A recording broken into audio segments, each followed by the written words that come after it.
Hey everybody, welcome back to the Brave Fence and Musashi commentary. In today's part, we're gonna yak our asses off. So in the meantime, we're gonna do some cleanup. But I'll get to what I mean later. So because we were successfully mayor of the day, the mayor's wife gave us rock salt as a gift. We That's can't the do worst anything, gift I've heard in my entire life. but it is necessary to proceed with the plot. Because if we head down this area earlier, our path is blocked by this giant slug-shaped boulder, but it actually turned out to be a giant slug. Okay. We couldn't just stab it.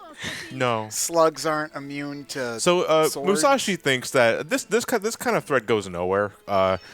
That the slug is that big because it's an effect of the Binchotite. You know, because the Binchotite is used to power up everything in the All-You-Can-Eat Kingdom and Thirst Quencher Empire. But it is kind of implied that, you know, misuse can have ramifications. You know, people can get sick, things can mutate. And we see that from time to time with the enemies. But after that, it's just kind of quietly dropped. You know, we use rock salt on the slug, make it back to a normal size, and then that's it. The rock salt's out of our inventory. Well, That's not what rock salt does to slugs. Just saying. Well, that's what rock salt does to Binchotite enhanced slugs. well, good to know if we ever run into one. Well, in any case, it seems like they had some fairly ambitious storyline stuff planned for the game, but maybe didn't get to include all of it. All right, so tomorrow we're going to add this, and Wednesday we're going to add this. Hey guys, the Final Fantasy VIII demo is ready. Okay, we're going gold. There you go, then. It's This game will sell on that alone, and it did. It still amuses me that they did like entire CGI FMVs just like versions of the opening FMVs that have the characters in like their day wear and Renoa in place of Selfie. It's not too dissimilar from what they did in the Final Fantasy VII demo, where Eris was just there for no apparent For reason. whatever reason, yeah. Yeah. Well, just I so do- I it would be a remember that. better demo because. Yeah.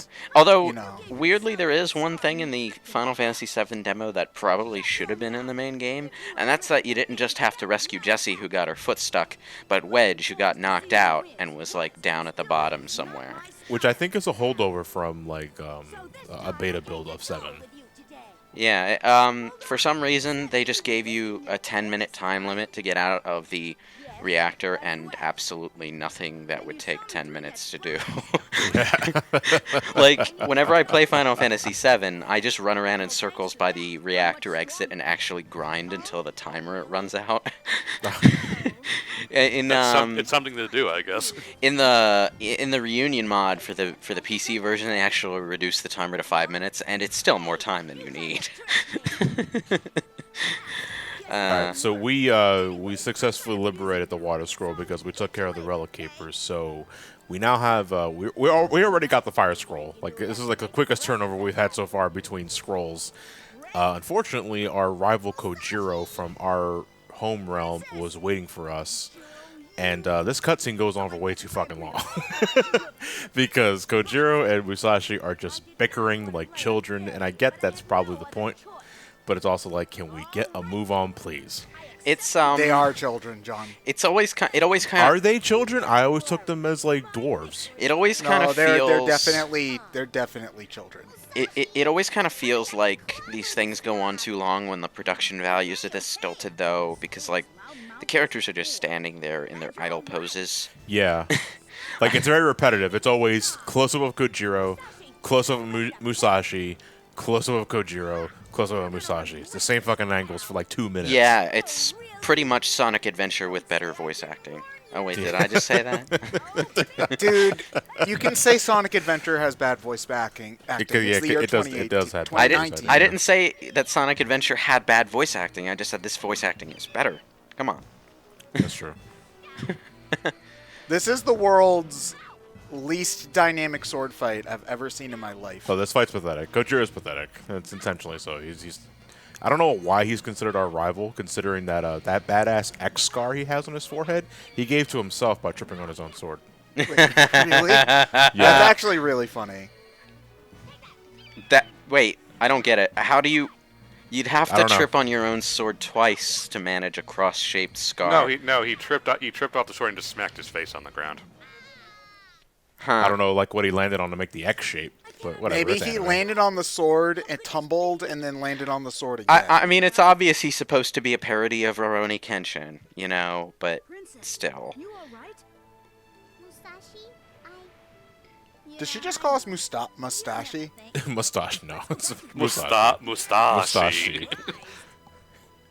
No, I just want a mod with just like it's just a normal game, but with him with like the middle-aged man's mustache over his model. Yeah, it's like big ass handlebars. Yeah. It wouldn't be the first time a voice actor, like, flubbed the pronunciation of something. Wait, how is she gonna follow you up the... She just magically does. I'm actually curious. I'm stopping here because, like, is she okay? But she'll just magically float up ledges and such. Oh, so she's Peach. Yes. Or the Paper Mario partners who just kind of like zoop back up if they ever fall down something. More of the latter on that, yes. All right, so game over, guys. We've successfully rescued the princess. So we have so many parts left. This post game is enormous. Good to know. Wait. Why is the princess even here? Because we rescued her? Because we rescued her. Why did Kojiro bring the princess along? I think they because she not rescued, but she, like summoned him, and then he was like, screw this, and like left, and I guess he took her with her. I don't know. Okay, so this isn't actually the princess. Yeah, that's kind of obvious. It's actually the mouse girl Topo in disguise. Oh, okay. It's one of those things where, like, anime characters can just flawlessly disguise themselves as other people because reasons. I don't get it. Well, I mean, I suppose it makes sense for her to fool Musashi. This is just an odd... He's This is an odd trope in anime. It's like, okay, say in Detective Conan, if you're an actress, that's all the excuse you need to be able to, like, completely change your appearance, and then pull your disguise appearance off like a sheet, and suddenly become a different person. That's still like my favorite trope ever. Is just like, I'm gonna pull off my entire elaborate disguise, including spirit gum, to put this fake beard on in a matter of half a second. It's like, okay, you know, if this were realistic, you'd be like tugging at that thing for half an hour. But whatever. There was this whole thing in one of the movies where the Phantom Thief kid disguised himself as Jimmy Kudo just to do a solid for Conan, and actually fooled everyone because he looked exactly the same. Okay. Yeah, so Stuart Ripson brings up a good point, is that even though we have rescued the princess, our adventure is not entirely over yet, because we haven't done nothing to stop the Squencher Empire, or the thieves that kind of tried to burn the village down. But I want to go home. Can't go home yet, Musashi. Oh. Gotta save the world.